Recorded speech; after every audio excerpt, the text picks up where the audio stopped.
ನ್ಯಾಯ ಕೇಳ್ತಾರೆ. ನಾವೇನು ಇಲ್ಲಿ ದೌರ್ಜನ್ಯ ಮಾಡ್ತಾ ಇಲ್ಲ, ಏನು ಮಾಡ್ತಾ ಇಲ್ಲ. ನ್ಯಾಯ ಕೇಳ್ತಾ ಇರೋರ್ನ ಈ ತರ ಅರೆಸ್ಟ್ ಮಾಡ್ಕೊಂಡು ಹೋಗೋದು ಎಷ್ಟು ಸರಿ? ಈ ಕಡೆ ಕ್ಯಾಮ್ರಾ ನೋಡಿ, ಕ್ಯಾಮ್ರಾ ನೋಡ್ರಿ. ಈಗ ಉದ್ಯೋಗಾಕಾಂಕ್ಷಿಗಳು ಏನ್ರಿ ಕೇಳ್ತಾ ಇದಾರೆ? ಖಾಲಿರೋ ಹುದ್ದೆಗಳನ್ನ ಭರ್ತಿ ಮಾಡ್ಕೊಳ್ಳಿ ಅಂತ ಕೇಳ್ತಾ ಇದಾರೆ, ನೇಮಕಾತಿ ಮಾಡ್ಕೊಳ್ಳಿ ಅಂತ ಕೇಳ್ತೀರಿ. ಇನ್ನೇನ್ ಕೇಳ್ತಾ ಇದಾರೆ ನಿಮ್ಮನ್ನ?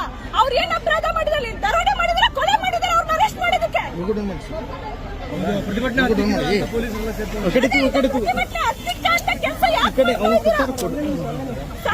ಅಕ್ಷಯ್ ಯಾಕೋ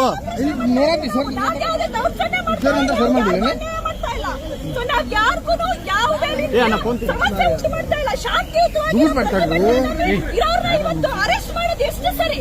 ಉತ್ತರ ಕೊಡಿ ಪೊಲೀಸ್ ಇಲಾಖೆ. ನಿನ್ನೆ ಪರ್ಮಿಷನ್ ಕೊಡಲ್ಲ ಅಂತ ಹೇಳಿದ್ದಾರೆ. ಹೋರಾಟಕ್ಕೆ ಯಾವ ಪರ್ಮಿಷನ್ ಬೇಕು? ನಮ್ಮ ಹೋರಾಟ ನಮ್ಮ ಹಕ್ಕು. ನಾವು ಹೋರಾಟ ಕಟ್ಟೆ ಕಟ್ತೀವಿ. ಖಾಲಿರಂತ ಹುದ್ದೆಗಳನ್ನ ಭರ್ತಿ ಮಾಡ್ಕೊಳ್ಳಿ, ಅವತ್ತು ನಮ್ಮ ಹೋರಾಟ. ನಿಮ್ಮ ಹೆಸರು?